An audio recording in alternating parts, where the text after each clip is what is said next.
በስመ አብ ወወልድ ወመንፈስ ቅዱስ አሐዱ አምላክ። በስመ አብ ወወልድ ወመንፈስ ቅዱስ አሐዱ አምላክ። በስመ አብ ወወልድ ወመንፈስ ቅዱስ አሐዱ አምላክ አሜን።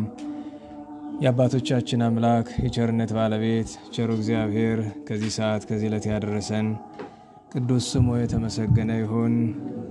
እንዴት ዋላችሁ? እንዴት ሰነበታችሁ? ቸርነቱ ምሕረቱ ይቅርታው በጎነቱ ለዘላለም የባሕርይ ገንዘብ የሆነ እግዚአብሔር አብ እግዚአብሔር ወልድ እግዚአብሔር መንፈስ ቅዱስ ለአምላክነቱ እንደሚገባ በድጋሚ የተመሰገነ ይሁን። እመቤታችን ወላዲተ አምላክ ድንግል ማርያም ቅድስት ቤተ ክርስቲያን ቅዱስ መስቀል ያከበራቸው ቅዱሳን ሁሉ ስማቸው የከበረ የተመሰገነ ይሁን። እንኳን አደረሳችሁ። ክርስቶስ ተንሥአ እሙታን አሰሮ ለሰይጣን ሰላም ኮነ። በይቅርታው በቸርነቱ ፍስሐ ሰላምን ተድላ ደስታን ፍቅር አንድነትን ገነት መንግሥተ ሰማያትን የሰጠን የአባቶቻችን አምላክ ቸሩ መድኃኔ ዓለም ቅዱስ ስሙ የተመሰገነ ይሁን። ብርሃነ ትንሣኤውን በእኛ ላይ ያድርግልን። አንደኛይቱ የሐዋርያው የቅዱስ ጴጥሮስ መልእክት ምዕራፍ 3 ቁጥር 15 ነገር ግን በፍጹም ልቡናችሁ እግዚአብሔርን አመስግኑት፣ በእናንተም ስላለች ተስፋ ምክንያት ለሚጠይቋችሁ ሁሉ መልስ ለመስጠት ሁል ጊዜ ተዘጋጅታችሁ ኑሩ። ሥራችሁንም ክፉ አስመስለው የሚያሟችሁ ሰዎች ቢኖሩ ስለ ክርስቶስ የምትሠሩት ከሥራችሁ ደግነት የተነሣ የሚያሟችሁ ሰዎች ያፍሩ ዘንድ በቅንነታችሁና እግዚአብሔርን በመፍራት አካሄዳችሁን አሳምሩም። ክፉ ከምትሰሩ ይልቅ መልካም ሥራ እየሠራችሁ የእግዚአብሔርንም ፈቃድ እየተከተላችሁ መከራ ብትቀበሉ ይሻላልና። ክርስቶስም እኮ ስለ ሰው ኃጢአት አንድ ጊዜ ሞቷልና፣ ጻድቅ እርሱ እኛን ወደ እግዚአብሔር ያቀርበን ዘንድ ስለ እኛ ስለ ኃጢአታችን በሥጋ ሞተ፣ በመንፈስ ግን ሕያው ነው። በእርሱም በወህኒ ወዳሉ ነፍሳት ሄዶ ነፃነትን ሰበከላቸው። ጥቂት ማለትም 8 ነፍሳት በውሃ የዳኑባት መርከብ ሲሰራ በኖህ ዘመን የእግዚአብሔር ትዕግሥት በዘገየ ጊዜ ቀድሞ ክደውት ለነበሩት ሰበከላቸው። አሁንም እኛን በዚያው አምሳል በጥምቀት ያድነናል። ሥጋን ከእድፍ በመታጠብ አይደለም፣ ጌታችን ኢየሱስ ክርስቶስ በመነሳቱ በእግዚአብሔር እንድናመን መልካም ግብርን ያስተምረን ዘንድ ነው እንጂ። እርሱም ወደ ሰማይ ያረገ በእግዚአብሔር ቀኝ ተቀምጦ ያለ መላእክትና ሥልጣናት ኃይላትም የተገዙለት ነው።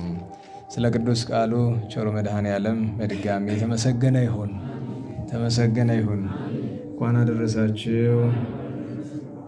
እንግዲህ እግዚአብሔር ፈቅዶ ሰሙነ ሕማማትን ፈጽመን በዓለ ትንሣኤውን እያከበርን እንገኛለንና እግዚአብሔር እንደወደደ ቀደም ሲል ካነበብኩት ኃይለ ቃል ውስጥ በ19ኛው ቁጥር ያለውን ወሖረ ሀበለ ሙቅሕታ ትነብር ነፍሶሙ ወሰበከ ሎሙ ግእዛነ፣ ነፍሳቸው ታስራ ወደ ነበረች ሄዶ ነፃነትን ሰበከላቸው። ርዕሳችን ይኸው ይሆናል። በዓለ ትንሣኤ ነውና ብናስረዝመው ድካምም ይኖራልና በዚያውም ላይ 2 ጉባኤ ሆኖ እንዳንረብሽም እግዚአብሔር እንደፈቀደ በአጭር ለማድረግ እንሞክራለን። እንግዲህ ጌታችን መድኃኒታችን ኢየሱስ ክርስቶስ ቸሩ መድኃኔ ዓለም እኛን ለማዳን ከሰማያት ወርዶ ከእመቤታችን ከድንግል ወላዲተ አምላክ እመብርሃን ማርያም ተወልዶ እንደ ሰው ልጆች በጎዳና እየዳኸ ለእናት ለዘመዶቹ እየታዘዘ በየጥቂቱ አድጎ ተጠምቆ አስተምሮ ድንቅ ድንቅ ታምራትን ሰርቶ የባሕርይ አምላክነትን ገልጦ ጊዜው ሲደርስ ነቢያት በየዘመናቸው የተናገሩትን ለመፈጸም በቀራንዮ መከራን ተቀበለ።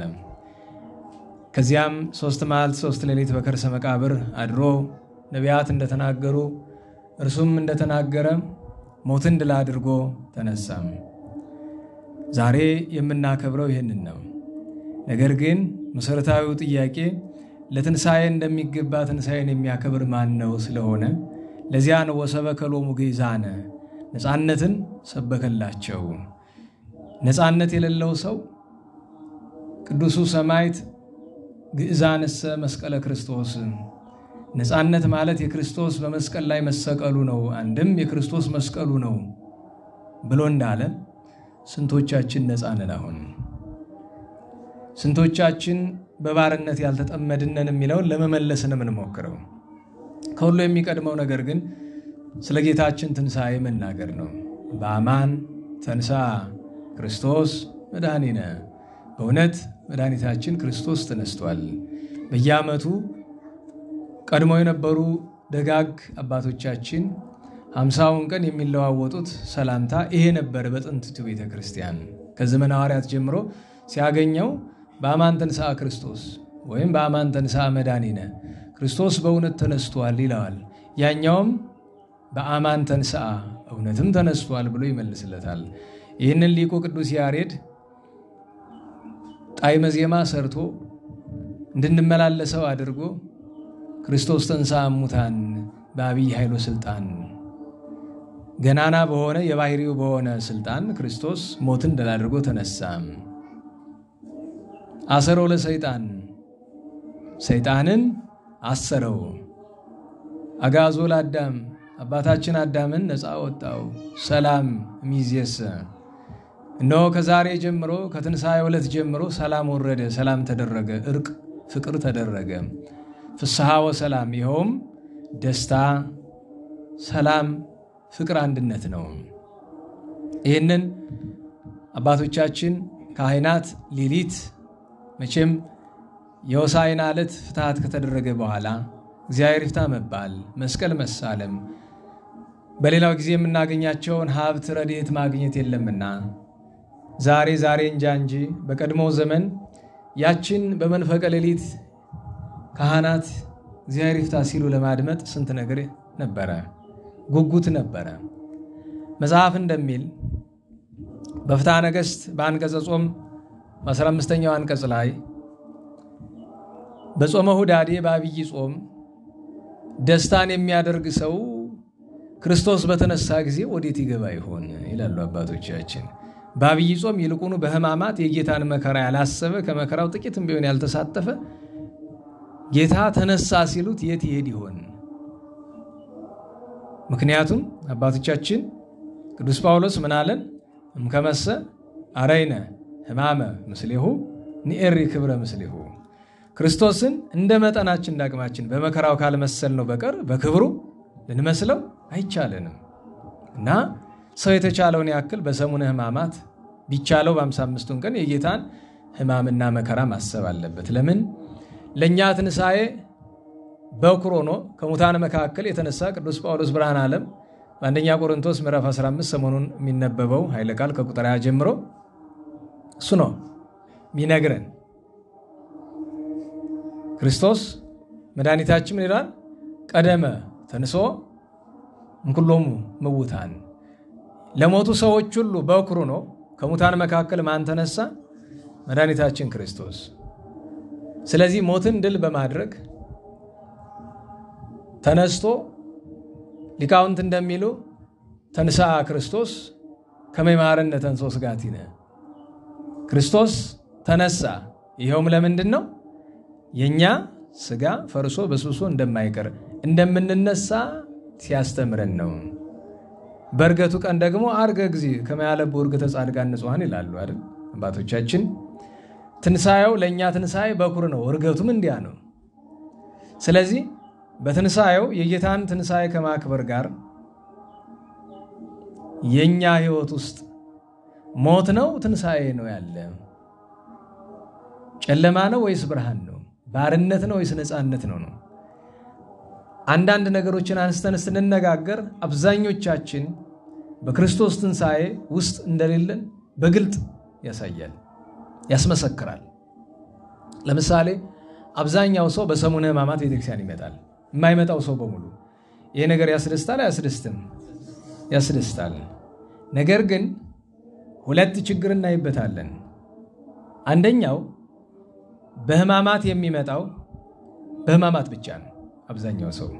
ከዚያ በኋላ የለም። አሁን ስታስቡት የጸሎተ ሐሙስ ቀን የነበረውን ሰው ብዛት፣ የስቅለት ቀን የትንሣኤ ቀን የነበረውን ስትመለከቱ ያወሉ ክርስቲያን ሰኞ ማክሰኞ ከነገ ጀምሮ የት ነው ያለው? ቅዳሜ እሑድ በሌላው ጊዜ የት ነው ያለው?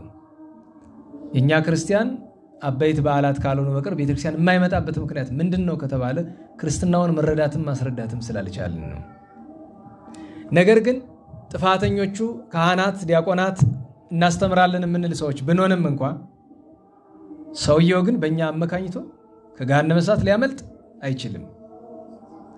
ቅጣቱ በካህናት በዲያቆናት አስተማሪ ነን በምንል ሰዎች ሊከፋ ቢችልም እንኳን ሰውየው ግን ቤተክርስቲያን ላለመምጣቱ በእኛ ማመካኘት አይችልም። ሁለተኛው ትልቅ ችግር ደግሞ በአመት አንድ ሳምንት ብቻ የሚመጡት ብቻ አይደሉም፣ ሁላችን ላይ ያለ ችግር ነው። እሱም የጌታችን ሕማም ለማሰብ ሳይሆን በዘልማድ መምጣታችን ነው። ለምሳሌ የጌታችንን ሕማማት የእመቤታችንን ሐዘን የሚናገሩ ኃይለ ቃላት ሲነገሩ ማዘን ይቅርና ስራዬ ብሎ የሚያዳምጥ እንኳን የለም።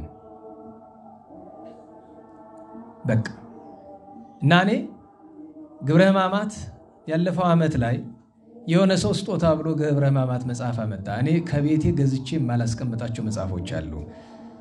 ለምን በማህበር የምንገለገልባቸው እስካሁን ድረስ በማህበር ካሉበት ቦታ ሄዶ ማዳመጥ ይገባል ብዬ ስለማምን ከነዚህ መጽሐፍት መካከል ለምሳሌ ስንክሳር እንደሌለኝ ታውቃላችሁ። ኑሮኛ አያውቅም። እኔ ስንክሳር ወደፊትም ይኖረኛ አይመስለኝም፣ ለግሌም ይዘው አይመስለኝም። በቃ ስለ ክብሩ ሲባል ለክብሩ በሚመጥን መንገድ ማንበብ ስለሚገባኝ ከቤተ መቅደስ ብቻ ነው እናዚህ አዳምጣለሁ። ደግሞ እናንተ ስታነቡ እና ግብረ ሕማማቱን ሰዎች ይዘው ሲመጡ ያልገመትኳቸው ሰዎች ናቸው፣ የባንክ ሰዎች ናቸው። ያው ደንበኛ ለማበረታታት በሚል እኔ አንድ ምስኪን ደረቅ ደሃ ነኝ፣ ግን ጉባኤው ደህና ነውና በጉባኤው ምክንያት እንደ ሀብታም ነው መመስልና እግዚአብሔር ይመስገን ጉባኤውን እግዚአብሔር ሀብታም አድርጎታል። ሀብቱ ረድኤተ እግዚአብሔር ነው፣ ገንዘብ አይደለም። ግን ናዛ ምክንያት አንድ ደህና ፎጣና ግብረ ሕማማት ይዘው መጡ። ኋላ ሳስበው ይዘው የመጡበትን ምክንያት የተረዳሁት በኋላ ነው። አልገለጥኩት፣ አልከፈትኩት፣ እንደታሸገ አመት ቆየና የዚህ ሰሙነ ሕማማት ሲደርስ ሞያው ገባኝ። አሁን ለምን እንደመጣ የዛሬ አመት እነዚህ ሰዎች ገዝተው ሲያመጡት አልገባኝም ነበር። አሁን ገባኝ። እነሱ ያሰቡት አይደለም የገባኝ፣ ባለቤቱ ያሰበው ነው። እና ምንም ድሮ ስናነበው የምንኖር ቢሆንም እንኳን ግን እስቲ ቁጭ ብዬ ልመልከተው። በጣም ግዙፍ መጽሐፍ ነው በነገራችሁ ላይ ከ1200 ገጽ በላይ፣ ለዚያውም በዚያ በጣም ትልቅ መጽሐፍ ከስንክሳሩ የስንክሳሩን እንደው 2 እጥፍ ባይሆንም አንድ ተኩል እጥፍ ይሆናል። ግዙፍ መጽሐፍ ነው። ለሸክም በእጅ ይዞ ለማንበብ እንኳን ከባድ ነው። እና ዓላማው ምንድነው? ያን ያክል መጽሐፍ በግብጽ በሶሪያ የነበሩ ደጋግ ቅዱሳን ሲያዘጋጁት፣ በኋላም አቡነ ሰላማ ብርሃነ አዜብ ሲተረጉሙት፣ የኢትዮጵያውያን ሊቃውንት እንደገና ዳግመኛ ሲያደራጁት ምንድነው ዓላማው ከተባለ የጌታችን ሕማማት እንዲገባን ነው። አንድ ሰው ክርስቲያን የሚባል ደጋግሜ የተናገረ ክርስቲያን የሚባል መቼ ነው ብለናል? ጌታችን ሕማሙ ሲገባው ነው። በአንድ ጀንበር የሚደረግ ነገር አይደለም። ሕማሙ ካልገባን እንዴት ነው ትንሣኤው የሚገባን? መስቀሉ ካልገባን እንዴት ነው ብርሃነ ትንሣኤው ሊገባን የሚችለው? ስለዚህ አንድ ክርስቲያን ከትንሣኤው በፊት ከእሑድ በፊት ስለ ዓርብ ማሰብ አለበት። ዓርብ ከሌለ እሑድ የለም። ስቅለት ከሌለ ሞት ከሌለ ትንሣኤ የለም። መድኃኒታችን በመከራው መምሰል ቢያቅተን እንኳን ሐዘን ሊኖረን ይገባል። ሞተ ወልደ እግዚአብሔርን እያሰቡ ማዘን ትልቅ ሀብት ነው እና በእውነቱ መድኃኒታችን ክርስቶስ ተነስቷል። ተነሳ ለማለት ግን ወበከመ ነበረ ዮናስ ውስተ ከርሰ አንበሪ ሰሉሰ ዕለተ ወሰሉሰ ለያልየ፣ ነቢዩ ቅዱስ ዮናስ በአሳ አንበሪ ሆድ ውስጥ 3 መዓልት 3 ሌሊት እንደነበረ ከማሁ ይነብር ወልደ እጓለ እመሕያው ውስተ ልበ ምድር ሰሉሰ ዕለተ ወሰሉሰ ለያልየ፣ ክርስቶስም በዚች ምድር ልብ ውስጥ ተቀብሮ 3 መዓልት 3 ሌሊት ይቆያል ያለው ይደርስ ይፈጸም ዘንድ ነቢያት በየዘመናቸው እነ ቅዱስ ዳዊት የተናገሩት ይደርስ ይፈጸም ዘንድ ጌታ ሞትን ድል አድርጎ ተነስቷል። ስለዚህ የጌታችን ሕማማት የምናስብበት ልብ ሊኖረን ይገባል። አንድ ሁለት ልንገራችሁ። ለምሳሌ መልካም እህት ካለችሽ፣ መልካም ምትያት በክርስትናዋ ደህና የሆነች እህት ካለችሽ እሷን ለማገዝ አንድ ነገር ማድረግ አለብሽ። እሷ የምታደርገውን ነገር አድርጊ። ይህም በማድረግሽ በጣም ነው የምታግዣት። ለምንድን ነው የምታግዣት? የጠላትን ኃይል ወደ ሁለት ትከፍይዋለሽ ማለት ነው። እዚያውን ለምሳሌ የእግዚአብሔር ቤተሰብ አይቆጠርም። እንዲሁ ዝም ብዬ በግምት 60 ሰው አለ እንበል ለምሳሌ። ከ60 ውስጥ አንዱ ብቻ ፈቃድ እግዚአብሔር ለመፈጸም ቢሞክር 60ችሁን ሊያጠቃ የሚችለው ጠላት እሱን ብቻ ነው የሚያጠቃው። አንድ ግብፃዊ ቅዱስ እንዲህ አሉ። ደቀ መዝሙራቸው ቀርቦ አባቴ አላቸው። አቤት። ከድሮ አባቶቻችንና ከአሁን ዘመን ቅዱሳን ማን ነው በጣም የሚፈተን ብሎ አለ። ያሆኖቹ እኛንን በጣም የምንፈተን አሉት። ለምን ሲላቸው ጊዜው እንዳለቀበት አውቆ ሰይጣን በሙሉ ኃይሉ ስለተነሳ አሁን እኛን አንረዳም። ይሄንን ደህና ዋላችሁ? እንዴት ዋላችሁ? ጊዜው እንዳለቀበት አውቆ በሙሉ ኃይሉ ሊዋጋ ወጥቷል ክርስቲያኖችን አሉ። ቅድም የነገርኳችሁ ነገር ግን ምንድነው? አንደኛ እሁ ዘይትራዳ ምስለ እሁ ከመሃገር እንተባጠቅም ይላል አይደል በመጽሐፍ። ደህና ዋላችሁ? ከወንድሙ ጋር በጸሎት የሚራዳ ከእህቷ ጋር በጸሎት የምትራዳ ክርስቲያን ምንድነው አለ? አጥር እንዳላት ከተማ ነው አለ። ያን ጠላት ይገባዋል? አይገባውም፣ አይገባበትም። እና በጸሎት ለመረዳዳት መጀመሪያ አብሮ ማለት መሞከር አለብን የእግዚአብሔርን ፈቃድ ሁላችን። አለያ አንዳንድ ወንድሞች አንዳንድ እህቶች ላይ ፈተና እየበዛባቸው ሲሞክሩት ለምንድን ነው ክርስቲያን በነገራችሁ ላይ አንዳንድ ጊዜ ክርስትናውን በተግባር ሲሞክሩት ለአንዳንድ ሰዎች ረመጥ ይሆናል። ብቻ መቆም ከባድ ነው። የእግዚአብሔር ረድኤት እንዳለው ነው። ግን ታውቃላችሁ እግዚአብሔር እኛን ወደ ፈተና እንዳንገባ የሚጠብቅበትም የማይጠብቅበትም ጊዜ አለ። የሚጠብቅበት ጊዜ ጨርሶ ማንተርፍበት ከሆነ ይጠብቀናል እንዳንገባ ዛ ፈተና ውስጥ። ግን እንደምንም ተሰቃይተን የምንወጣበት ከሆነ ግን እንድንገባ ይፈቅዳል ጠላት ፈተና ሲያመጣና ስለ ትንሳኤው ስንነጋገር ስለ ጌታችን ትንሳኤ ምንም ቢሆን ምንም የጌታን ሕማማት በተቻለን መጠን መሞከር። ጌታችን ወደ ቀራንዮ ሲሄድ ምን ተሸክሞ ነበር? ንገሩኝ። እንዴት ዋላችሁ? ምን ተሸክሞ ነበር? አንዳንድ መምህራን ሲተረጉሙ ምን ይላሉ? መስቀል መሸከም ምንድነው ትለኝ እንደሆነ ጌታ የተሰቀለው የእንጨት መስቀል ነው፣ ቅዱስ መስቀል ነው እንላለን። ትክክል ነው። ነገር ግን ጌታ የተሸከመ አዳምን ነው። ደህና ዋላችሁ? ጌታ የተሸከመ ማንን ነው? ማለትም የማንን መከራን የተሸከመ ነው? አባታችን አዳምን ነው። ስለዚህ አንዱ አንዱን ቢሸከመው በድካሙ በመከራው በሕማሙ አንዱ አንዱን ሲያግዘው መስቀል መሸከም ማለት እሱ ነው። ላንተ የሚያስፈልግህን እንጀራ ለተራበ ስትሰጠው፣ ላንተ የሚያስፈልግህን ልብስ ለተራበ ስትሰጠው፣ ባንተ ጉዳት ሌሎችን ከጠቀምክ መስቀል ማለት እሱ ነው። የክርስቶስ መድኃኒታችን መስቀል ማለት እሱ ነው። ብዙዎቻችሁ ጸልዩልን ማለት ትወዳላችሁ። እናንተ ግን ስለሌላው አትጸልዩም። ይገርመኛል። አባቶቻችን ምን ይላሉ? ስለሌላው የማያስብ የማይጸልይ ሰው ጸልዩልኝ ቢል ከዘበት ነው የሚቆጠርበት። ነፍሳቸውን ይማር በቀኝ ያቆማቸውና መምህራችን የንታ ፀሐይ ትናንት 16ኛ ዓመት የረፍት መታሰቢያቸው ነበረ። ትናንት አይደለም የስቅለት ቀን፣ ስቅለት አይደለም ሐሙስ 9 አይደለም ጸሎተ ሐሙስ በ9 ሚያዝያ 9 በ2001 ነው ያረፉ። የጓቤቱ ምስክር መምህር የነበሩት ድንግሉ የኔታ ፀሐይ በቀደም ባለፈው መታሰቢያ ካደረግንላቸው አንዱ ናቸው። እሳቸውን ድሮ ልጅ እያለሁኝ የንታ ክርስትና ስሞት ማን ነው ስላቸው ምን ያደርግልሃል አሉኝ። ዳዊት ስደግም ለመጥራት መምህር ያደሉ ብዬ ስላቸው እኔ እንደ ትልቁም ነገር አላየሁትም። እኔ በቃ ማልቀስን የቀራቸው ደስታው ከዚህ ዘመን ትውልድ ስራዬ ብሎ በጸሎት ላስብ የሚል ሰው ተገኘ ብለው አሉኝ።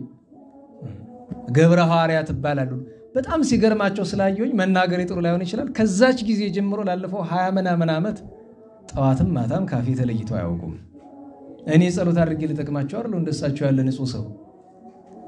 ግን ያን አይቼ ገርሞኝ እንታ ክንፈ ገብርኤል ካልኩ ቀጥሎ ገብረ ሐዋርያት ነው። ምንጊዜም ክንፈ ገብርኤል መምህራችን ናቸው። እንታ ለስላሴ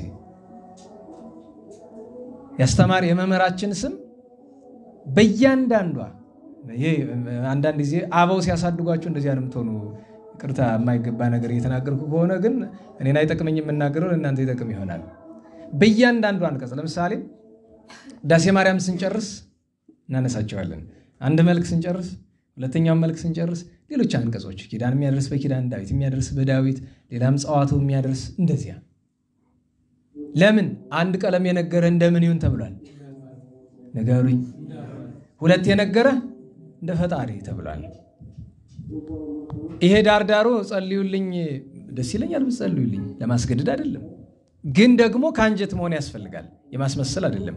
ካንጀታቸው የሚጸልዩ ሰዎች አሉ፣ ይራዳል። አንዱ ለአንዱ ማድረጉ ጥሩ ነው። ሰው ብዙ ሰው መጥቶ ጸሎት አድርግልን እንደ በጸሎት አስበን ይላል። ከዛ መልሶ ምንድነው መልሶ? እግዚአብሔር በቸርነቱ ያስበን በሉ እስቲ። ትሁት የሆነ የሽታ ጎዳና ነው። እሺ ብትል አይ የኔ ጸሎት ይጠቅማል እንደማለት ይመስላል አይደል? እምቢ ብትል ነውረደው።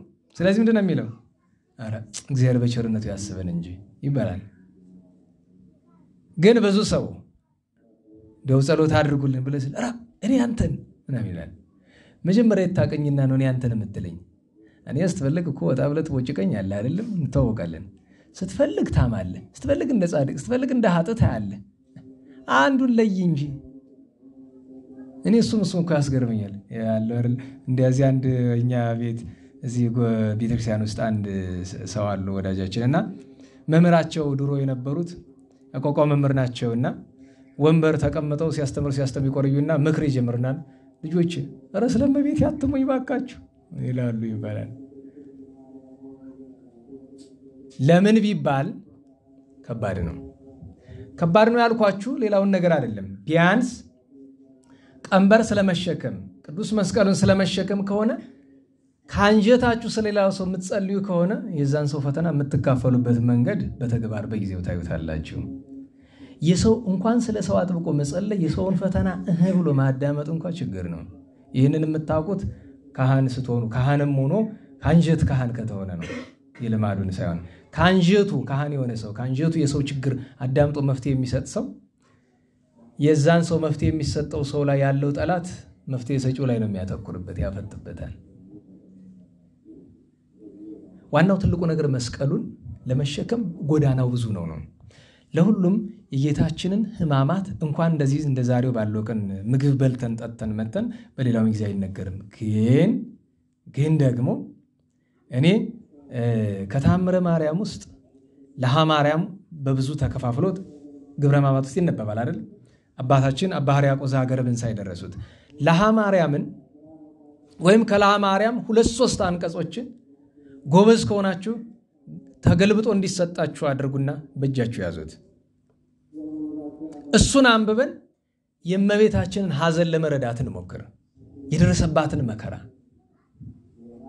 ከዛ በኋላ እግዚአብሔር ያውቃል። ከዛ ደግሞ የጌታችንን መከራ ሕማማት ለመረዳት የቅዱስ ማቴዎስ ወንጌል ምዕራፍ 27ን በቅዱስ ሉቃስ 23 በቅዱስ ማርቆስ 15 አለ፣ በቅዱስ ዮሐንስ ወንጌል ደግሞ 18 እና 19 ላይ አለ። እነዚህን ምዕራፎች እጃችን ታጥበን ግባችን ታጥቀን ቢቻል ቆመን ጫማ አውልቀን በንጹህ በባዶ ሆድ ቢቻል ማንበብ። ስናነበው እንደሌላው ጊዜ አይደለም፣ ይዝብሎ እንደሚለው አይደለም። ለብቻችን ሆነን እነዚያን ማንበብ እያንዳንዷን ኃይለ ቃል ወይም ደግሞ ጸሎተ ስምዖን አምዳዊ የሚል አለ አይደለም? ግብረ ሕማም ላይ ታችሁታል። በያንቀጹ ጸሎተ ስምዖን ዘአምድን ጸሎተ ስምዖን አምዳዊን እናንተ በተለይ ዲያቆናት ይሆናችሁ ለብቻው ስክሪንሻት አድርጋችሁ እስኪ ሰብስቡትና እዩት። ቅዱስ ስምዖን ዘአምድ ስለ ጌታችን ሕማማት ምን ይል እንደነበረ አምዳዊ ቅዱስ ስምዖን እና ትኩረቴ ምንድነው? ደህና ዋላችሁ። ትኩረቴ ምንድነው? የጌታችን ሕማም ካልገባን የጌታችን ትንሣኤ አይገባንም ነው። አሁን ወደ ጌታችን ትንሣኤ እንምጣ። መድኃኒታችን ኢየሱስ ክርስቶስ ሲነሳ እንዴትና ምን ነበረ ቢባል ከራሱ በቀር ማንም ያውቀው የለም። ስንኳ ሌላ የጌታን ትንሣኤ ቀድመው ያዩ እነማን ናቸው? ደህና ዋላችሁ። እንዴት ዋላችሁ? እነማን ናቸው? ከመቤታችን ውጪ ከመቤታችን በቀር መቤታችን ከሌላ ፍጥረት ጋር ስለማትወዳደር ከመቤታችን ውጪ የጌታን ትንሣኤ ቀድመው ያዩ እነማን ናቸው? ማን? ቅዱሳት አንስት። እናንተስ? ቅዱሳት አንስት ማርያም መግደላዊት ሰማ ቅዱሳት አንስት አንዷ ናት። የተለየ መልስ ያለው አለ ጎበዝ። መጀመሪያ ያዩ ማን ናቸው? ቅዱሳን መላእክት ናቸው። ከነሱ የሚቀድም የለም ከመላእክት። ከስጋ ለባሽ ከሆነው ደግሞ ከመቤታችን በቀር የምትቀድም ቅድስት ማርያም መግደላዊትና ቅዱሳት አንስት ናቸው። አሁን መሰረታዊ ጥያቄ የሚመጣው አስቡት፣ ጌታችን የአገላለጥ ተራውን ተመልከቱ። እመቤታችን የሚቀድማት የለም። ከእመቤታችን በቀር ግን ቅዱሳን መላእክት አንደኛ፣ ማርያም መግደላዊት ሁለተኛ፣ ቅዱሳት አንስት ሶስተኛ ናቸው አይደለም? ለምን አራተኛ የጌታችን ትንሣኤ ያየ ሰው ይመስላል? ማለት አሁን ከሐዋርያት ጌታን ለማየት ማን ነው የቀደመ ይመስላችኋል? ቅዱስ ጴጥሮስ ነው። ለምን? እንዲያውም እዚህ ላይ ጥያቄ የሚያስነሳ በእርግጥ ዮሐንስ ወልደ ነጎድጓድ በእመቤታችን ተረድቷል። መነሳቱን የተረዳበት አንቀጽ አለው። ግን አባቶቻችን ምን ይላሉ? ዮሐንስ ነው የሚቀድም ወይስ ትንሣኤውን ለማወቅ ጴጥሮስ ቢሉ አይ ለማወቅማ ዮሐንስ ይቀድም ነበረ። ለመገለጥ ግን ቀድሞ የተገለጠለት ለጴጥሮስ ነው፣ ለቅዱስ ጴጥሮስ። አሁን እንመልከት ለምን የሚለው ግሩማን መላእክት ለምን ቢባል አሁን ጌታችንን ለማገልገል ነቢያት ያገለገሉበትን ዘመን ያንዱን ነቢይ አይደለም ከአባታችን አዳም እስከ ዘካርያስ ድረስ የነበሩ ነቢያትን በሙሉ አገልግሎት እንደምረው የስንት ዘመን አገልግሎት ይሆናል? ከአዳም እስከ መድኃኒታችን 5500። ከዚያ የሐዋርያትን የ40 ዓመት አገልግሎት፣ የሐዋርያውያን አበውን የ70 ዓመት አገልግሎት፣ 70-80 ዓመት አገልግሎት፣ የሰማዕታትን የሊቃውንት የጻድቃን የነዚህን ሁሉ አገልግሎት ብንደምረው በአገልግሎት የሚበልጡ ማን ናቸው? ንገሩኝ። ቅዱሳን መላእክት። ስለዚህ ጌታ ፍትሐዊ አምላክ ነው። በቸርነቱ መጠን ፍትህ አለው። መላእክትን አስቀድመ ከመላእክት ቀጥሎ እንግዲህ እመቤታችንን አቆይተን የእመቤታችን የልጇን ትንሣኤ ማየት ለየት ያለ ስለሆነ ቅድስት ማርያም መግደላዊትን ለምን አስቀደማት? ደህና ዋላችሁ። በእግረ መስቀሉ ሌሎች ሴቶችስ ነበሩ አይደለ ቢባል በጌታ ስቅለት ቀን ከሴቶች እናቶች መካከል የቅድስት ማርያም መግደላዊትን ያክል ከእመቤታችን በቀር የሆነ የለም። እነዚያን ሁሉ ሴቶች መርታ እዚያ የወሰደች እሷ፣ እስከ መቃብሩ ድረስ ሄዳ የሚቀበርበትን ያየች እሷ፣ ሽቱ የመግዛት ሐሳብ ያመጣች እሷ፣ ያንን ይዞ ሄዶ ያንን ለምን ቢባል ከሁሉ ይልቅ ውለታው የሷ በዛ ያለ ነው። ሁሉ ጊዜ በየዓመቱ ላለው እንግዲህ ስለ ትንሣኤው ስናነሳ ሌላም ጊዜ ልንማረው እንችላለን። ግን ወበውድ ሰንበት የዛሬው ወንጌል የቅዳሴው አይደል መጻት ማርያም መግደላዊት ሀበ መቃብር በጽባ እንዛ አዲሁ ጽልመት ይላል። ሳይነጋ ገና ጨልሞ እያለ መጣች ይላል። በትርጓሜም እንደሚል ታውቃላችሁ። በመጽሐፈ አብሻርም በሌሎችም በትርጓሜ እናታችን ቅድስት ማርያም መግደላዊት እንዛ አዲሁ ጽልመት ሲባል 11-12 ሰዓት እንዳይመስላችሁ ወደ መቃብሩ የገሰገሰችው 9 ሰዓት ላይ ነው። ጨለማውን አስቡ፣ ሴትነቷን አስቡ፣ ያን ሕግ የሌለበትን ዘመን አስቡ። ከሁሉ በላይ ደግሞ አቀብተ መቃብር አለው። ማንም ሰው ቢመጣ በሉ ተብለዋል። እና ቅድስት ማርያም መግደላዊት አየች። ከዚያ ቅዱሳት አንስት እናቶቻችን ለፍቅሩ ይሳሳሉና አገለግሉት። የኔ የቅዱሳት እነ ቅድስት ዮሐና፣ እነ ቅድስት ሰሎሜ፣ እነ ቅድስት ሳራ፣ እነ ቅድስት ሶስና ማርያም የሚባሉት በሙሉ ስድስቶቹ ከማርያም መግደላዊት ውጭ ያሉት ስድስቶቹ እነዚህ በሙሉ ሌሎችም 36ቱ ቅዱሳት አንስት ውስጥ ያሉ ተለይ ደናግለ እስራኤል ጌታችን መከራ ሲቀበል እሴብ ጸጋ ይላል ያለ አይደለም? እሴብ ጸጋ ከወልድ ዋሕድ ላይ አስቆቃዋው ለመድን የሚለው ማንሻው ምንድነው? አንስተ ገሊላ ኩሎና አዋልድ ያለ ጽዮን አስቆቃዋው ለመድን ከመኦ ምንድነው? ከመኦ ፈመንጢጥ እንዘይ ሲጽራ ገጾን ኦፈ መንጢጥ ባሏ የሞተባት እንደሆነ ሌላ ወንድ ሊቀርባት ሲል ፊቷን ትተለትለዋለች። ለምን? ሐዘንተኛ ነኝ ብላ ለማራቅ ማለት ነው። ምሳሌ የምትሆነው ብዙ ጊዜ ጋብቻ ውስጥ ገብተው እንዲህ ያለ አደጋ አጋጥሟቸው ድጋሚ ማግባት ለማይሹ መልካም ክርስቲያኖች ምሳሌ ናት። እና ፊታቸውን እየላጡ ነበር የሚያለቅሱ። እንዲያውም ዞር ብሎ ሲያለቅሱ ምን ብሏቸዋል? የኢየሩሳሌም ሴቶች ሆይ ትብከያ ላይሌ ለኔ አታልቅሱ አላ በከያ ላይሌክን ወላይለ ውሉዱክን ለራሳችሁና ለልጆቻችሁ አልቅሱ። ያልወለደች ማህፀን ያላጠባች ጡት ብጽዕት ናት የምትሉበት ዘመን ይመጣል። እኔ ከሁሉ በላይ በጣም ትናንት አንድ ደግ ሰው ጋር እየተጨዋወትን ፈተናው ትንሽ የዚህ ሳምንት ከበድበድ ያለ ነበር በአንዳንድ ምክንያትና እንዴት ነው ብለን ሲለን አይ ተመስገን ነው። አንደኛ ጸላዔ ሰናያት አንድያውን ታጥቆ ተነስቷል። ግዝርዝር ውስጥ አልገባም እንጂ በጣም ታጥቆ ተነስቷል። ታጥቆ ምን ደግሞ ከባዱ ነገር ክርስቲያኖች ሁላችንም ተኝተናል፣ ልባችን ተኝቷል። እና እንዲህ ባለው ጊዜ እሱ በርትቶ እኛ ደክመን ከዚህ ሁሉ በላይ ደግሞ ከባዱ ነገር ምንድነው ከተባለ ደህና ዋላችሁ? እንዴት ዋላችሁ?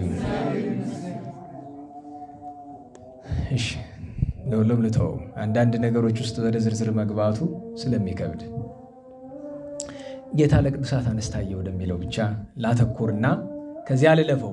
ምክንያቱም የኛውን ላነሳው የነበረውን ነገር የተወኩበት ምክንያት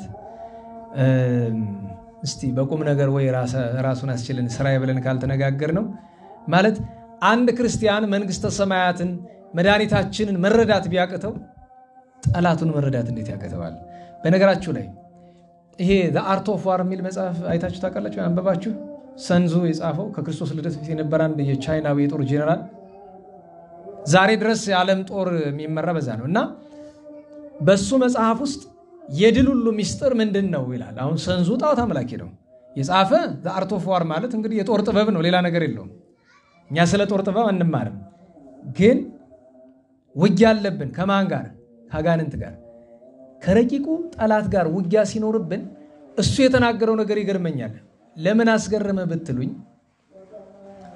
ጠላትህን ድል ማድረግ ከፈለክ ከራስህ ይልቅ ስለ ጠላትህ በደንብ አውቅ ይላል። ስለላ የሚባል ነገር ታውቁ የለ? ያኔ ነው በቃ የገነነ ከዛ ጊዜ ጀምሮ ነው አይደል? በቃ አንተ 100 ወታደር ይዘህ 10,000 የያዘውን ጠላትህን ካወቅከው ምን እንዳለው ምን እንደሚያደርግ ካወቅ እኛም በክርስትናችን ውስጥ ጠላት እንደሚፈትነን ለምን እንደሚፈትነን እንዴት እንደሚፈትነን መረዳት አለብን። ከተረዳን በጦርነት ውስጥ አሸናፊ ነው ተሸናፊ ነው የምንሆነው። ምክንያቱም የድላችን ሚስጥር የኛ ኃይል አይደለም፣ ማን አብሮን ስለሚሆን እግዚአብሔር ስለሚሆን እሱ እንድናስተውል እፈልጋለሁ። እና ቅዱሳት አነስታዩ ነው ባጭሩ። ከዚያ ቀጥሎ ቅዱስ ጴጥሮስን ለምን አስቀደመ ቢሉ እየወደደው ግን ከአንዴም ስንት ጊዜ ካደው? ደህና ዋላችሁ? እንዴት ዋላችሁ?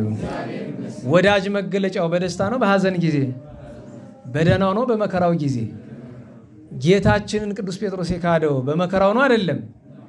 አካካዱ ደግሞ ጨርሶ ሆኖ አላውቀውም ነው። እንዲያውም መጨረሻ ላይ ምን ይላል?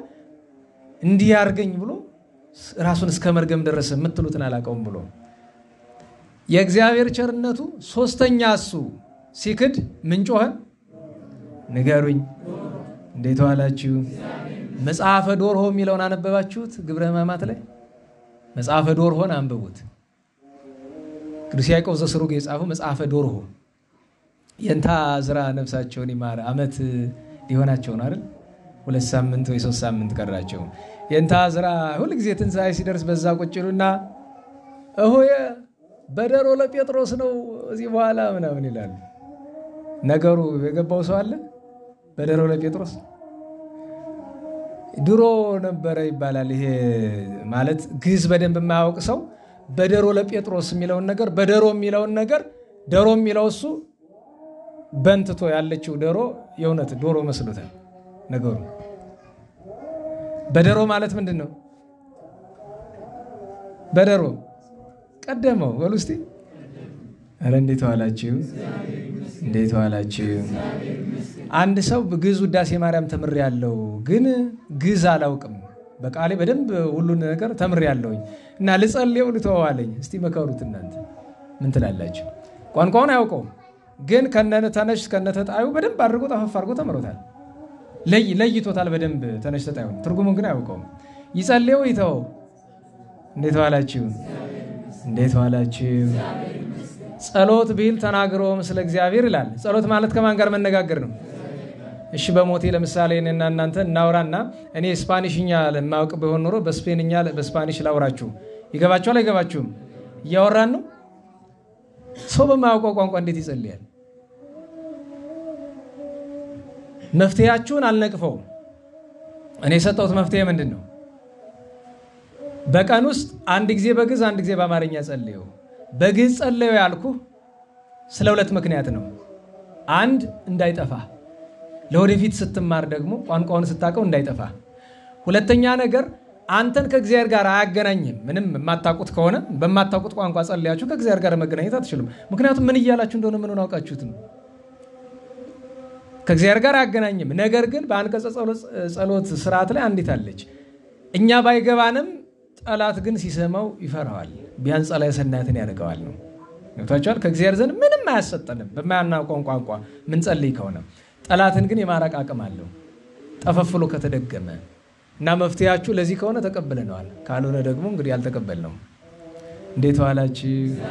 እና ቅዱስ ጴጥሮስ እንደዚያ ካደረገ በኋላ ዶሮ ሲጮህ ደነገጠ። ረስቶት ነበረ። አስባችሁታል? ቅዱስ ጴጥሮስ ማታ 3 ሰዓት ላይ የነገረውን ነገር ሌሊት 6 ሰዓት ላይ ረስቶታል። ትክደኛለህ ያለው ማታ 3 ሰዓት አይደለ? እንዴት ዋላችሁ? ስንት ሰዓት ላይ ነው ትክደኛለህ ያለው? 3 ሰዓት ላይ። የካደው ስንት ሰዓት ነው? ሌሊት 6 ሰዓት ላይ። ከ6 ሰዓት ጀምሮ የመጨረሻው ዶሮ እስከሚጮህ ድረስ 3 ይክዶታል። ዶሮ ሲጮህ ደነገጠ። ትዝ አለው። ማስታወሻ ነው። እግዚአብሔር ብዙ ጊዜ ማስታወሻ ይሰጠናል። አናስታውሰውም። በሞቴ ምንም ያክል ዕውቀት ቢኖርህ ከገሃነመ እሳት አትድንም። ምንም ያክል ማዕረግ፣ ምንም ያክል ሀብት ቢኖርህ ከገሃነመ እሳት አትድንም። እግዚአብሔር ለሁሉም ሰው ማንቂያ አለው። ክፉ አልናገርም እንጂ አንዳንድ ጊዜ አንዳንዱ ሰው አመፀኛ ይሆናል። መናገር ስለተወኩ ነው እንጂ አንድ ሰው የሆነ ቪዲዮ ላከልኝ። ስማውም አለኝ። ስሙን ብጠራላችሁ ኢትዮጵያ ውስጥ አሉ ከሚባሉ ሰዎች አንዱ ነው። በመድረክ ስብከት ብቻ ሳይሆን በሌላም በዚህ በቃል እግዚአብሔር ሙያ እሺ ወንድም ያልኩትና ገብቼ ሁሉንም የተላኩትን ቪዲዮዎች ዲሊት አደረኳቸው። ለምን? መልስ መስጠት ስላልፈለኩ። ሰውየው በግማሹ ስለኔ ምን ነው የሚናገር? ለመናፍቃን ለምን ተናገርካቸው ብሎ ለመናፍቅ ወግኖ ማለት ነው። ሰውየው እንግዲህ የሚገርማችሁ ወንበር ዘርግቶ ገባ የሚያስተምር ሰው እኮ ነው። እስከዛ ደረጃ ድረስ ወንበር ዘርግቶ የሚያስተምር ሰው እና አሁን ግን ትናንት ዕለት በአጋጣሚ ሰርቨር ስከፍት ፊት ለፊት የሆነ ነገር አየሁኝ። እንደው በሞቴ ሰው እንዴት ያለ ነገር ነው? የሆነ ቪዲዮ አይታችኋል? ስንት ሰዓት ማረድ ይገባል ምናምን የሚል ነገር። እንዴት አንድ የተማረ ሰው አይደለም ፊደል ያልቆጠረ ሰው እንደዛ ይናገራል? አልናገርም ብዬ ተናገርኩ አይደል? ይሄ ሰው ምኑ ነው የቤተክርስቲያን ወዳጅ የሚያሰኘው? በሞቴ ድሮም ጀምሮ ሰውየው ማን እንደሆነ እናውቃለን። በእርግጥ ግን የዚህን ያህል ከፈለክ ጾም እኮሌታ ላይ የማታርደው ምን ችግር አለው አላለም? ተነስቶ በደብረ ዘይት ማለት ነው። አዝናለሁ እኔ በጣም። መድኃኔዓለም መጀመሪያ እኔን ይቅር ይበለኝ፣ ሁላችንም ይማረን፣ እሱንም ይማረው። እኔ አዝናለሁ። እኔ አንዳንድ ጊዜ በኋላ ደግሞ መቼስ አጸፌታውን የማያሳጣ ሰው ደግሞ የኔታ ዘላለም የአራት ጉባኤያት መምህሩ እሳቸው ደግሞ ጠፈፍ ያለውን ነገር ደግሞ ጻፉ። ለዛ መልስ አይመስለኝም። ዝም ብሎ ታይቷቸውን በራሳቸው የጻፉ እንጂ ለዛ መልስ አይመስለኝም። እኔ በነገራችሁ ላይ አንድ ጥያቄ ልጠይቃችሁ። እንዴት ዋላችሁ? የትንሣኤ ቀን የጌታ ትንሣኤና ስጋ መብላት ምንድን ነው የሚያገናኘው?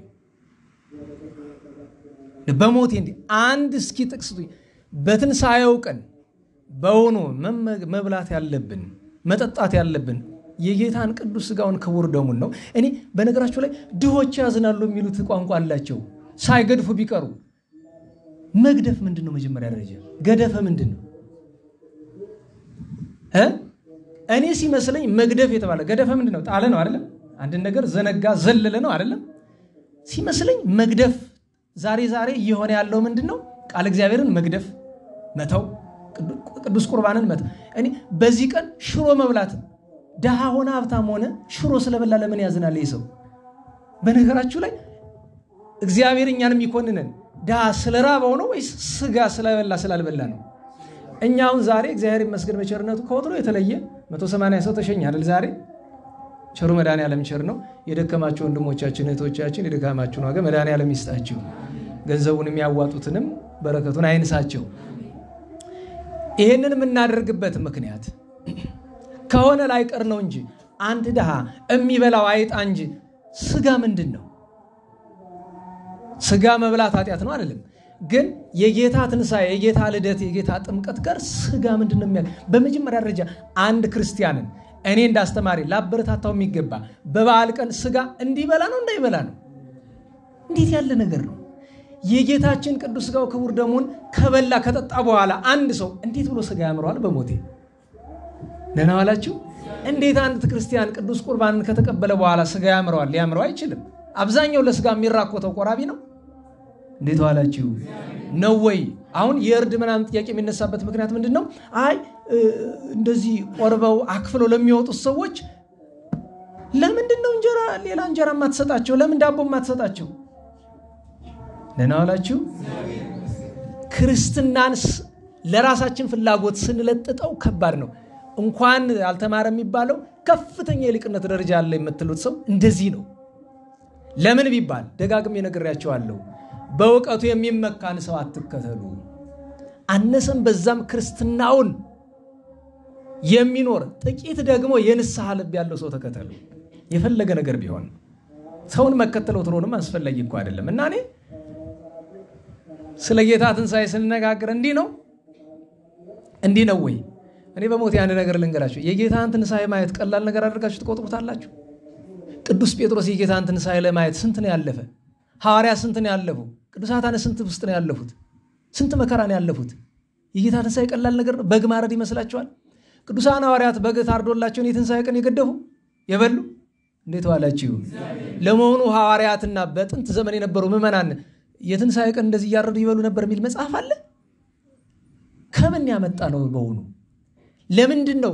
ከክርስትና የፈለቀ ባህል ነው እንጂ ጥሩ የትኛውም ልማድ እየመጣ ክርስትናችን ላይ ሲጫነብን አትብሉ አይደለም፣ ልብ በሉ። ስጋ ይበላ አይደለም እያልኩ ያለውኝ። ይሄን ያህል ትኩረቱ ምንድን ነው? ክርስትናችን የመሞቱ መገለጫ ምንድን ነው? ደህና ዋላችሁ። ክርስትናችን የመሞቱ መገለጫ ትልቁ ስንት ሰዓት ልረደው ነው? ለምን ያቺ ፊሽካ እንበለው እንጂ በዘመናዊ ያነጋገር እቱን እንደ ፊሽካ አይደለም እንቆጥረው። ለመሮጥ አይቻለሁ። እንደ ፊሽካ የተሰማኝ መቼ መሰላችሁ? ክርስቶስ ሰምራ አንድ ጊዜ ሄደን የግንቦት ክርስቶስ ሰምራ ልክ እቱ የምትለው ቃል እኮ ካፍ አላለቀችም። ሰው ያ ሁሉ እንግዲህ በመቶ ሺህ የሚቆጠር ሰው ግር ብሎ ሲሄድ ታቦቱን አጅቦ ሰው አይመልስም እንዲህ ወደ ቦታው። ታቦቱን ትቶት ሄደ ሰው። ክርስቶስ ሰምራ ሄዳችሁ ሰዎች ታውቁታላችሁ። ከዛ አንድ ደግ ሰው ነበረ እዛ በሱባኤ የሚኖር ያው እግዚአብሔር ጋር የሚነጋገር።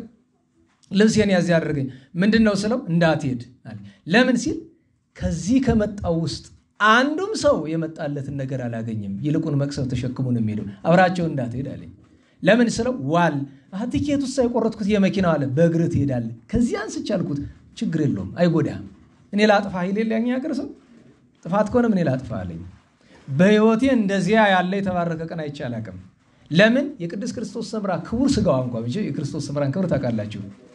ከብዙ መቶዎች ዓመታት በኋላ ለመጀመሪያው ጊዜ ስጋዋ ሲፈልስ በአካል ቁሜ እናታችን ቅዱስ ክርስቶስ ሰምራ ስጋዋን ለማየት እንኳን ለማየት ስሟን ለመጥራትም የተገባው አይደለም። በጣም ቸር እሩሩ ከቅዱሳት አንስት በኢትዮጵያ የሚወዳደራት የለም።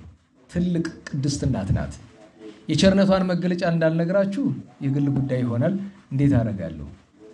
ግን በጣም ቸር ያውም እናትህ ነኝ የምትል ለሚቀርባት ሁሉ ደግሞ ሌላ ሀተታ ውስጥ እንዳትገቡ እናት ናት። በጣም ሁልጊዜ ስንጸልይ ከልጅነታችን የተማርናት ጸሎት አለች አይደል?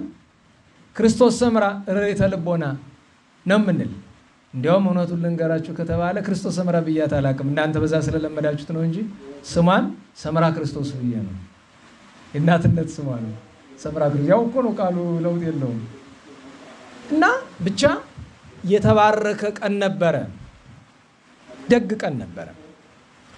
እና ልክ ዲያቆኑ እትው ሲል ሩጫ በሩጫ እኔ በሞቴ ሰኞ ቢበላ ስጋው ችግር አለው? እንዴት ዋላችሁ? ሰኞ ይደርሳል አይደርስም? እሁድ አለመብላት መንፈሳዊን ተውት፣ ስጋዊ ጉዳቱ ምንድነው? እሁድ ስጋ አለመብላት በመጀመሪያ 55 ቀን የጾም አንጀት እኛ እናቶቻችን ሲያሳድጉን እሁድ ቀን ተልባ ብቻ እኮ ነው የሚያበሉን፣ ሌላ ነገር እንኳን አንመገብም። ሁልጊዜ የአዲስ ዓመት መስከረም 1 ምንድነው የሚበላ? ሴቶች ያላችሁ ማለት ነው ወዝ ናችሁ። ፌጦ ዛሬ ትበላላችሁ? እኔ በጣም ብዙ ዓመቴ ነው ፌጦ አግኝቼ አላውቅም። ያው እዚህ ስለምኖር እና ከዛ ደግሞ የትንሳኤ ሌሊት እንደሄድ ምንድነው የሚበላ? ተልባ። ከዛ ቀን ላይ ሰው ከበረታ ምንድነው የሚሰራለት? እንቁላል ነገር። ከዛ ውጭ ግን በዛው በተልባው ነው። እንዲያውም ብዙ ጊዜ እኛን ያሳደጉን አባቶቻችን ምንድነው የሚያደርጉ? ተልባዋን ይቀምሱና ቀጥሎ ምንድነው የሚያደርጉ? እባክሽ የኔ ልጅ ጥሩ ሽሮ ስሪልኝ፣ ቀጠን ያለች ሽሮ ስሪልኝ። ተጋቢ ነው ምናምን እንደምትሉት አይደለም፣ እሱ እንደ ገንፎ ያለውን አይደለም።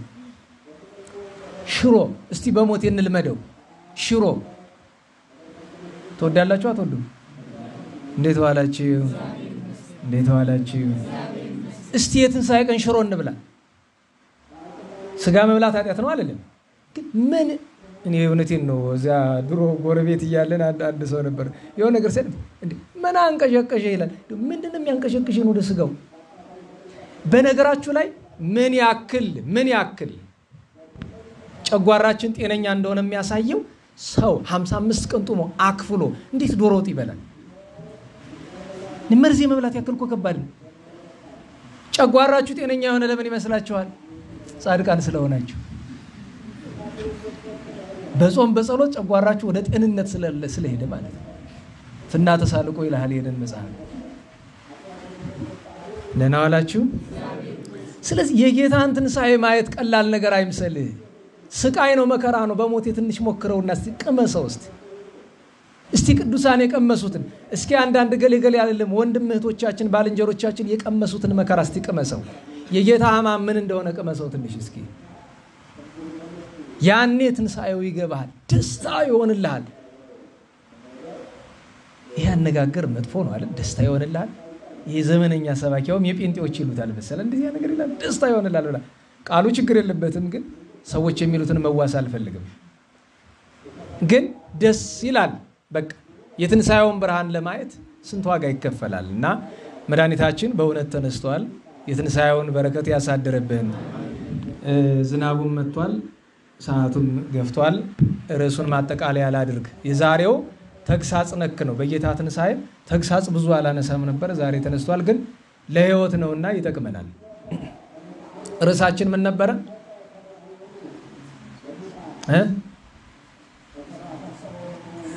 ወሆረ በሉ እስቲ። ኧረ በሉ። ኧረ አይሰማኝም። ሀበለ ሞቅታ ትነብር ነብሶሙ። ዋናው የርዕሱ ክፍል ግን ወሰበከሎሙ ግእዛነ በሉ እስቲ። ምንን ሰበከላቸው? ንገሩኝ በደንብ በሉ። አዎ እንግዲህ በየስፍራው ግራጅህን እንደዚህ ታነሳና እንደዚህ ስትጨብጡ ግራጅ ምን ይባላል? አሁን ይሄ ፍሪደም ትላለህ።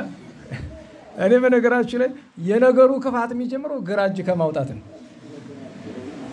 ልንገራችሁ፣ ቅዱስ ባስልዮስ ታሪክ ላይ ያላያችሁትም? ያ ሴት ወደድኩ ያለውን ያችን ሴት ማግኘት ከፈለግ ከሰይጣን ጋር ላገናኝን አይደለም? እንዴት ነው የማገኘው ብለው ሲለው የጥንቆላ ደብዳቤ ሰጠውና ይህንን ይዘ ከአረማውያን መቃብር ሄደ ግራጅህን አንሳ አለው። ሰይጣን ይመጣል አላሉ። ግራጁን ሲያነሳ መጣለት እና እንዲያው መቼም እንዲያው ቢነሳም እና ሰው ፍሪደም ይላል። ይሄ በማርክሲስት ሌኒኒስት እባጭ የተመታ ማህበረሰብ አለ። እኛ ከ50ዎቹ ከ60ዎቹ ጀምሮ የመጣውና አሁን ደጋግመው ይናገሩት የነበረ ሰሞኑን ከህማማት በፊት የታሪክ መጻሕፍትን ነው በብዛት የምመለከተውና አብዛኛው ሰው ታሪክ የሚጽፍ ሰው የሚያተኩረው ምንድነው? ነገስታቱ መኳንንቱ በዝባዦች ነበሩ፣ ያለ መተያያ ያለ ጉቦ የማይሰሩ ምናምን ይላል። እንዲህ ሐቁን ብንነጋገር እንዲሁ በእውነቴ እንዲሁ ሌላውን ነገር እንተው። አንዲት ብቻ ነው የምጠይቃችሁ። እስኪ የዘመን ልዩነቱን ጠብቀን አሁን ያሉትን በየስፍራ ያሉ ስልጣን ላይ ያሉ ሰዎቻችንን ወስደን አባቶቻችን መኳንንት፣ መሳፍንት፣ ነገስታት ከነበሩበት ወንበር ላይ ብናስቀምጣቸው እነዚያን የኞችን አባቶች ወደዚህ ዘመን ብናመጣቸው የተሻለ አስተዳደር የሚያውቅ ማን ይመስላችኋል? እንዴት ዋላችሁ? ዛሬ ያለ ጉቦ የሚሰራ ምን ሰራ አለ? የሚገርማችሁ ነገር አንድ ሰው መጣና ምን አለኝ? ስራ ልቀጠር ፈልጌ ነበረ ነገር ግን ያው ጉቦ ካልተከፈለ አይገባበትም ብሏል። ንግግሩ አስገርሞኝ እንዳይመስላችሁ ነገሩ ባንክ ቤት ነው። ኢትስ ኦፊሻል እስከዚያ ድረስ ማለት ነው። እንዴት ያለ ነገር ውስጥ ነው የገባነ? በዚህ ዘመን ለዘመኑ ማያብዳላ አንድ ባለስልጣን ተጠቅሶልኛላችሁ? በእናንተ ቋንቋ ወንበሩን አቢዩዝ የማያደርግ ስልጣኑን እንደዚያ የማያደርግ አንድ ሰው ተጠቅሶልኛላችሁ? እኔ አላውቅም። ይቅርታ አድርጉልኝ። ሚዲያ ላይ ሲሰራ ስለኖርኩኝ አንድ ሰው አላውቅም። ተራ ሰራተኛ አንድ ሰው አውቃለሁ። ተራ ሰራተኛ የሆኑ የሂደት መሪ የሚባሉ ስማቸው ጠፍቶኛል። በጣም የሚገርሙ ሰው። የሚገርባቸው ሙሉ የመስሪያ ቤት ሰው ነው የሚጠላቸው። ለምን ይመስላችኋል? 2 ሰዓት ተኩል ነው አይደል ስራ የሚገባ? 2 ሰዓት ላይ ያሉ እሳቸው 6 ተኩል ነው አይደል የሚወጣ? እስከ 7 አሉ። ቀድመው ነው የሚገቡ፣ ዘግይተው ነው የሚወጡ። አንዲቱንም የሥራ ደቂቃ አያባክኑም። ከማንም ሰው ምንም አይቀበሉም። ያን ያክል ደግሞ በጣም መንፈሳዊ ሰው አይደሉም እኮ። ግን ይገርሙኛል። አሁን ጥሮታ ወጥተዋል። መስሪያ ቤቱን የሚጠላቸው አልኳችሁ። ለምን? ብርሃንን ሁሉ ጊዜ ማን ነው የሚጠላው? ንገሩኝ። ለምን? አብሮ መሆን ስለማይችሉ። አንዱ ካለ አንዱ ይሸሻልና። ወደ ዋናው ነገር እንምጣና ደህና ዋላችሁ።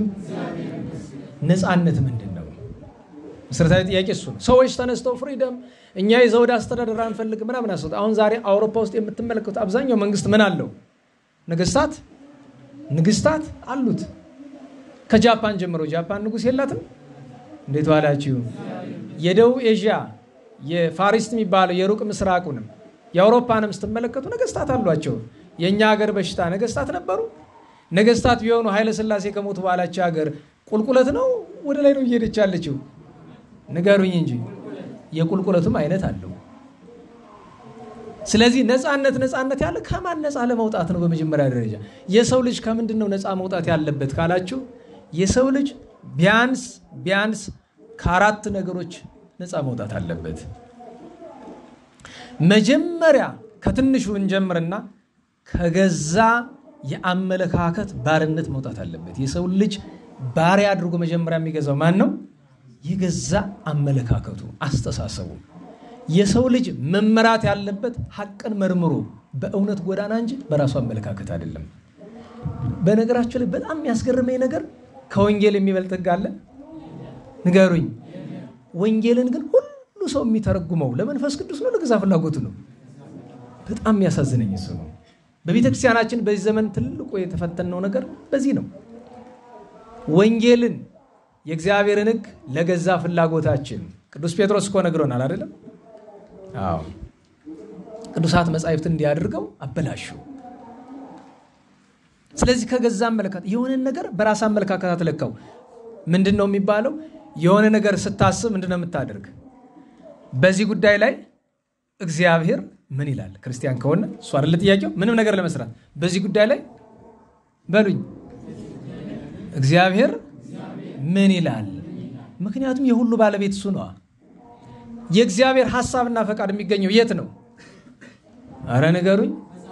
ቅዱሳት መጻሕፍት ላይ፣ ከዛ ደግሞ ደጋግ ሊቃውንትና መምህራን ላይ ነው የሚገኘው። ስለዚህ ከሆነ ዘንድም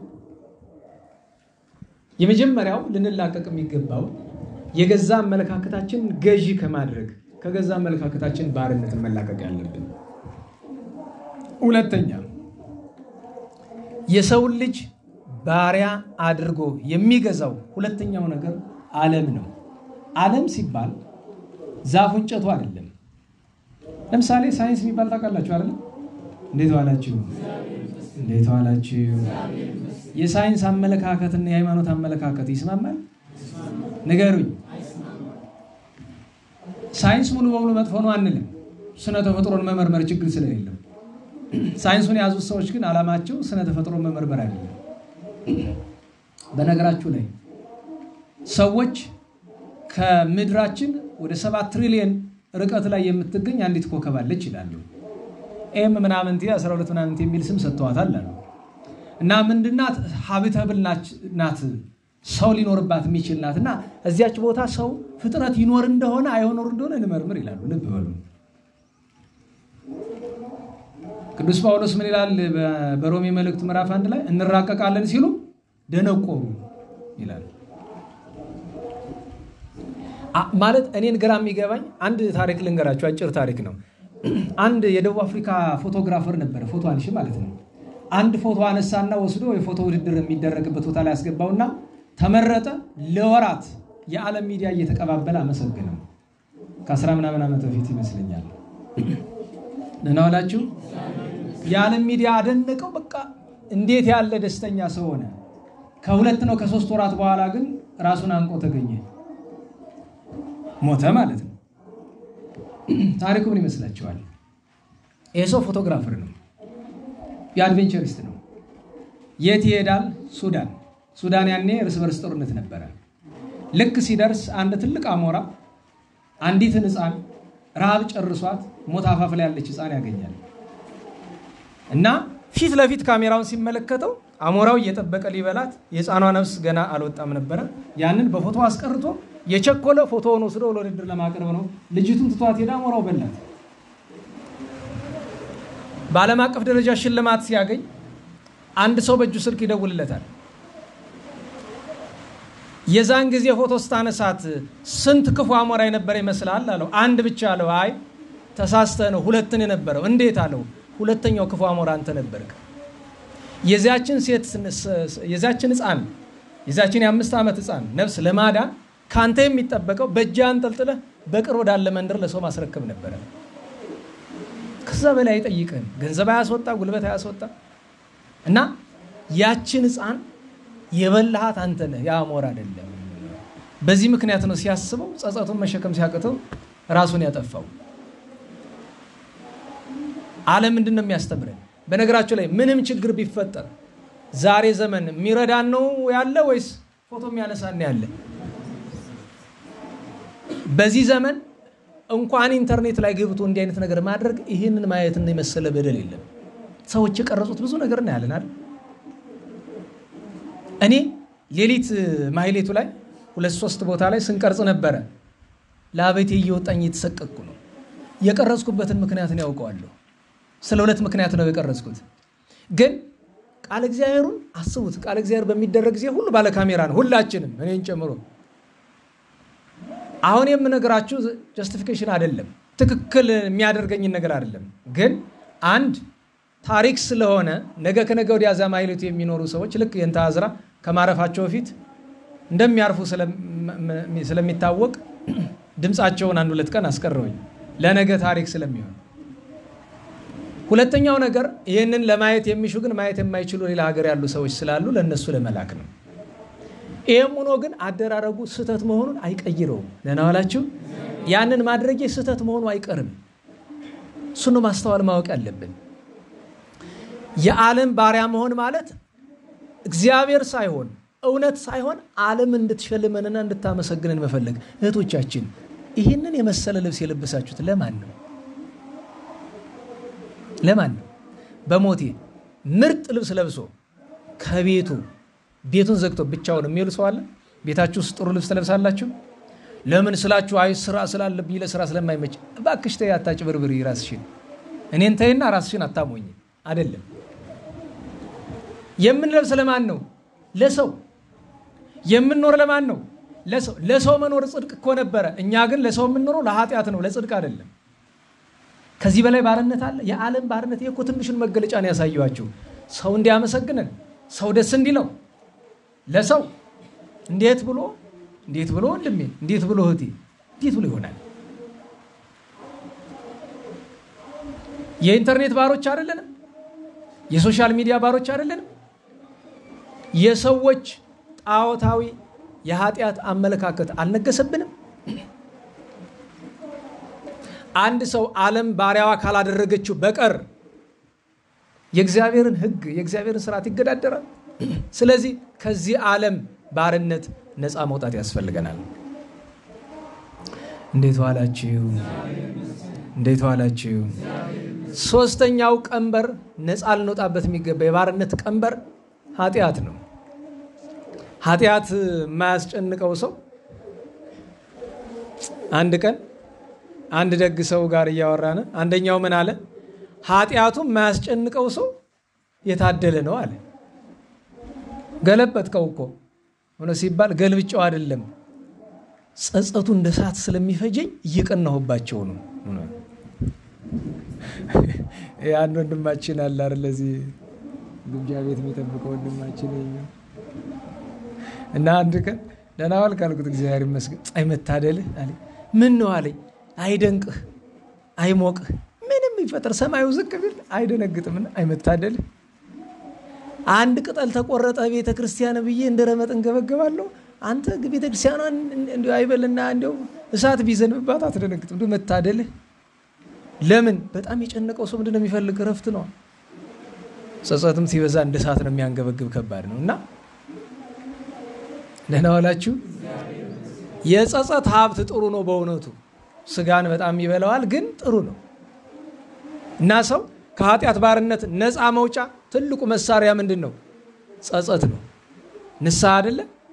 ንስሐ እኮ ማለት አሁን ቄስ ያሉ ለቄስ ሄዶ ቄስ እንዲያርጋለሁ ብሎ ይተርክልዎታል።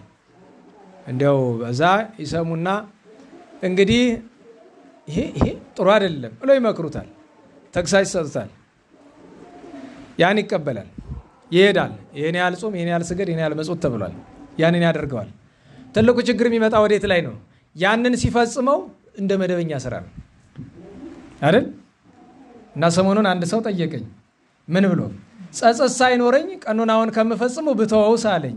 አወይ እሱማ እንጀራ በወጥ የሚቀርብለት ሰው ወጡ ቀርቶ እንጀራው ብቻ ቀረበለት። ወጡ ከሌለማ እንጀራው የሚቀርብኝ እንደማለት ነው። በደረቁ ደር እንጂ ለጊዜ ወጥ እስኪገኝ አይደለም። ስለዚህ ጸጸት የለኝም ብለን ንስሐ እንዳትተው፣ ጸጸት እየለመንክ ታገለው ነው። ስለዚህ ከኃጢአት ባርነት መላቀቅ ያስፈልገናል። የመጨረሻው ባርነት ከዲያብሎስ ባርነት መላቀቅ ይገባናል። ምክንያቱም ወሰበከሎሙ ግእዛነ ታስረው ወደ ነበሩት ሰይጣን አስሯቸው ወደ ነበሩት ወደ ሲኦል ሄዶ ነፃነትን ሰበከላቸው።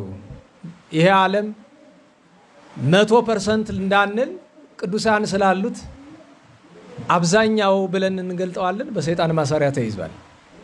ክርስቶስ መድኃኒታችን መከራ ተቀብሎ ያዳነው ዓለም ተመልሶ የሰይጣን ባሪያ ሆኗል። ስለዚህ የጸላይ ሰናት ባሪያ እንዳንሆን ምን እናድርግ ካላችሁ ቀደም ሲል የነገርኳችሁን ሶስቱን ባርነት ስታረቁ አራተኛው ባርነት አብሮ ይርቃል። ነና ዋላችሁ። ከገዛ አመለካከቱ ባርነት፣ ሁለተኛ ከዓለም ፈቃዳት ባርነት፣ ሶስተኛ ከኃጢአት ባርነት ስትላቀቁ ሶስቱ ኃይል አራተኛውን ዋና የዚህ ዓለም ገዢ የተባለው ከሰይጣን ባርነት ያወጣናል። ከሰይጣን ባርነት ነፃ መውጣት ማለት እሱ መጥቶ አይፈትነንም ማለት አይደለም። ነገር ግን እሱም እንዳይቆጣጠረን። እኔ በነገራችሁ ላይ ሰው ሰይጣን የተቆጣጠረው ሰው በምን ይታወቃል የሚለውን ልነግራችሁ ነበር። አንድ ነገር ግን ለእናንተ ብናገር ይህንን የተገረጸውን ከሚሰሙ ሰዎች በጣም ጸጸት የሚያንገበግባቸው ሰዎች ስላሉ ለነሱ ስልተዋለሁኝ። ወይ ሪከርደሩን ላቆመውና አረ እንግዲህ የተወሰነ ሰው ይውላችሁ።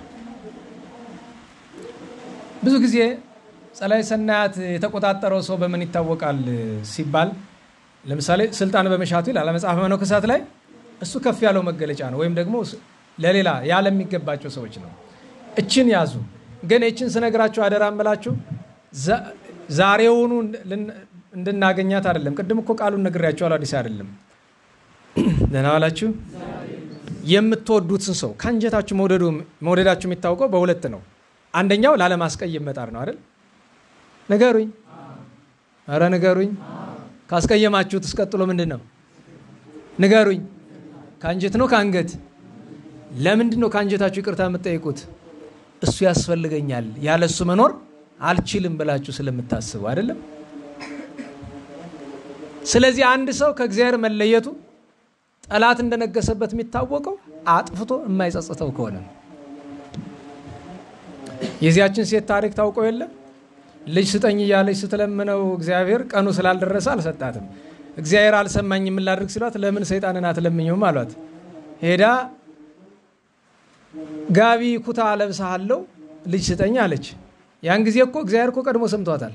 ጊዜው ሲደርስ ግን ሰጣት። በአጋጣሚ እሷ ያገኘችው በአጋጣሚ እግዚአብሔር የፈቀደው ቀን ለሰይጣን የለመነችበት ሰሞን ነው። ከዛ ሰይጣን ልጅ ሰጠኝ ብላ አንኮታ ይዛ ያልዞረችበት ዓለም የለም። ሰውየው ሳይባል ማጅሬን ፍለጋ ኋላ ደክማት አንድ መንደር ላይ ስትደርስ ሰዎች ታሪኩን ባጭር ነው ረጅም ነው ሰዎች ተሰብስበው ታገኛለች እና ምን ሆነች ነው ሲሏት እንዲያው አንድ አካል ፈልጌ ጠፍቶኝ ምን አይ ለሰይጣን ተስዬ ልጅ ሰጠኝና ኩታላ ለብሰው ብዬ አጣሁት ብሎ አሏትና ነገሩ ቢገርማቸውም ግን ትምህርት መውሰጃ ሊያደርጉት ፈልጉና አይ እኛ እናውቀዋለን አሏት። እንዴት ብሎ ሲባል አይ አሁን ሁለት ሰዎች እዚህ ለርቅ ሊመጡ ነው ለካ ዛፍ ስር የተቀመጡ ሊያስታርቁ ነው። ታረቁ ስንላቸው እንቢ ብሎ የሚሄደው እሱ ነው ሰይጣን ማለት እሱን አልብሽው ኩታ ይሏታል። ቁጭ ብላ ተጠብቃለች። ሲመጡ አንደኛው እታረቃለሁ አለው አንደው ወይድ አንተ ጋር ልታረቅም ብሎ ሲሄድ ተከትላ ሄዳ ኩታ ምንድነው ነው ሲላት አንተን ፍለጋ ስንት ደከምኩኝ እንዴት ተስዬ ልጅ ሰጠኝ አንተ አይደለ እንዴት አርጌ ሰይጣን ማለት አንተ አይደለ ትለዋለች። ማን ነው እንደዚህ ያለሽ? አይ ብዙ ደክሜ ነበር በኋላ እነዚህ ሰዎች ግን አልታረቅም ያለው እሱ ነው ሰይጣን ብለውኛል ኩታው ላንተ ነው የሚገባለች። ኩታዋንም መልሶ ሄዶ ከግራቸው ተንበርክኮ አልቅሶ ይቅር በሉኝ በድያለሁ ብሎ ታርቆ ይሏል ይባላል። ለናዋላችሁ እና ጸጸት የሌለው ሰው እንደውም የእሱ ብጤ ማለት ነው። እና በእውነቱ እንዲህ ካለው ስራት ጌታ በትንሳኤ እንደፈታቸው ነፍሳት እኛንም እንዲፈታን ቢያንስ ጸጸት ያስፈልገናል ነው። ቸሩ መድኃኔዓለም ከኃጢአት ስራት ይፍታን፣ ከዚህ ዓለም ፈቃድ ማሰሪያ ይፍታን፣ ከገዛ ፈቃዳችንም ይፍታን። መድኃኔዓለም ከሁሉ በላይ ከዲያብሎስ ማሰሪያ ይፍታን። ብርሃነ ትንሣኤውን ይግለጥልን። የከርሞ ሰው ይበለን። የንጹሃንንም በረከት ያሳድርብን። ሰዓት ስለሄደብን በዚህ ይበቃናል። ሁላችንም ለጸሎት እንነሳ።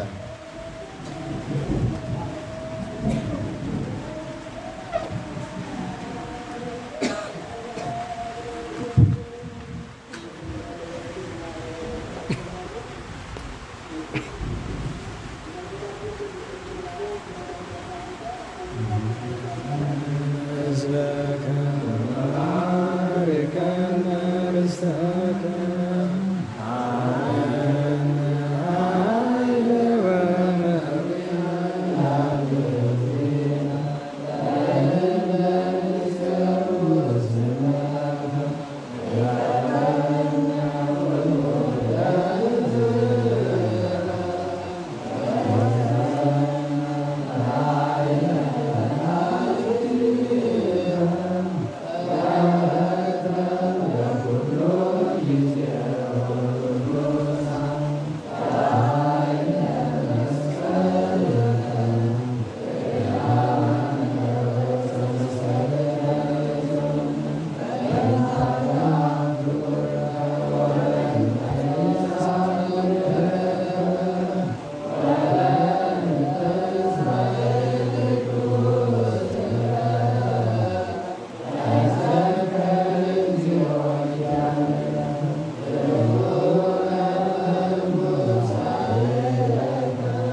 እግዚአብሔር ይስጥልን። ቃለ ሕይወት ቃለ በረከት ያሰማልን። ተስፋውን መንግስቱን ርስቱን ያውርስልን።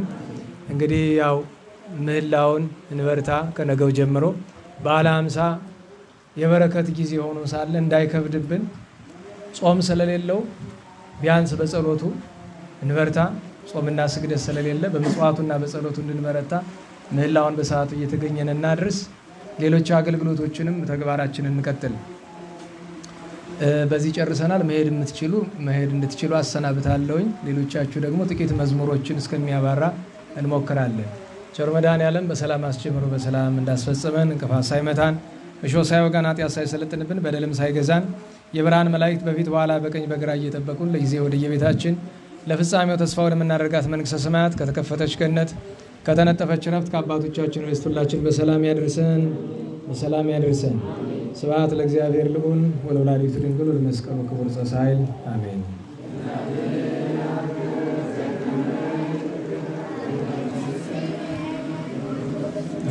የመሸባችሁ መሄድ ትችላላችሁ። ትንሣኤከ አንስቲ ትንሣኤከ ለእለ አመነ ትንሣኤከ ለእለ አመነ ብርሃነ ከፈኑ ዲገነ ብርሃነ ከፈኑ ዲገነ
ቸኮላቸውን መሄድ ትችላላችሁ። አንድ ብቻ እንጨምር ወምድርን የሚለውን አሁን ደግሞ በእናንተ ጉሮሮ አንሱ።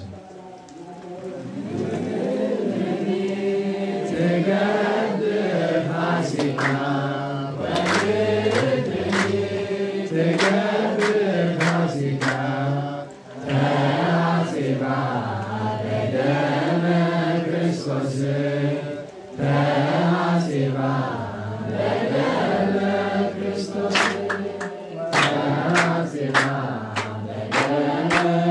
ክርስቶስ ተሐሴባ በደመ ክርስቶስ ወምድርኒ ትገብር ፋሲካ